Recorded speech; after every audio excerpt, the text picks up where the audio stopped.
बिस्मिल्लाहिर्रहमानिर्रहीम।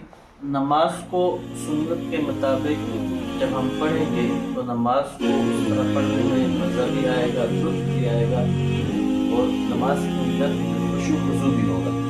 दो तरीके हमने कल पढ़ लिए थे कि जब नमाजी अपनी नमाज पढ़ने लगे तो नमाज पढ़ने से पहले जिन चीज़ों के ऊपर अमल करना चाहिए, दो चीज़ें कल हमने पढ़ ली थी, वो आपको जाके चैनल में देख सकते हैं।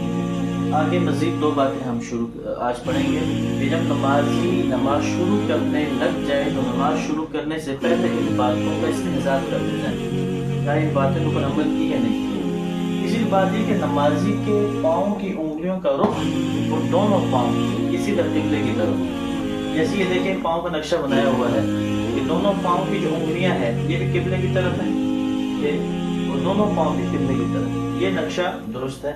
ये नमाजी आदमी के दोनों पाँव की उंगलियों का रुख भी किबले की तरफ हो और दोनों पाँव किबले की तरफ, ये सुन्नत है।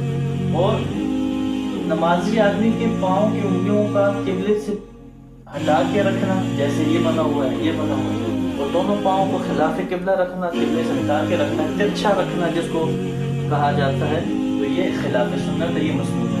मसनून अमल ये कि दोनों पाँव की उंगलियों का रुख भी किबले की तरफ और दोनों पाँव किबले की तरफ। और ये तीसरी बात के ऊपर नमाज शुरू करने से पहले अमल करें। चौथी जो बात यह है कि जब आदमी नमाज शुरू करने लग जाए तो नमाज शुरू करने से पहले आदमी यह देखिए कि दोनों पाँव के दरमियान कितना फासला है। दोनों पाँव को बिल्कुल मिला के रख देना, ये खिलाफ सुन्नत है। और बिल्कुल खुला रखना, ये भी खुशू खुजू के खिलाफ है। दोनों पाँव को कितना रखेंगे फासले में, तो इसलिए बेहतर ये कि मुअतदिल जो तरीका है, जो इत्तिदाल के साथ है, उसके साथ उस तरह पाँव को रखेंगे, ना बहुत ज़्यादा मिला के रखेंगे, ना बहुत ज़्यादा फैला के रखेंगे, ताकि ना बहुत ज़्यादा फैला के रखेंगे कि खुशू खुजू के खिलाफ हो। तो हनाफ जो कहते हैं कि जो ज़्यादा खुशू खुजू के मुवाफिक है, जिसमें आदमी की तवज्जो नमाज की तरफ रहती है, वो ये कि दोनों पाँव के दरमियान 4 उंगली का क्या होना चाहिए फासला। तो नमाज शुरू करने से पहले दो बातें पहले गुजर गई, तो ये बातें हैं इनके ऊपर हमने अमल करना है। अल्लाह ताला हम सब अमल करने की तौफीक अता फरमाए।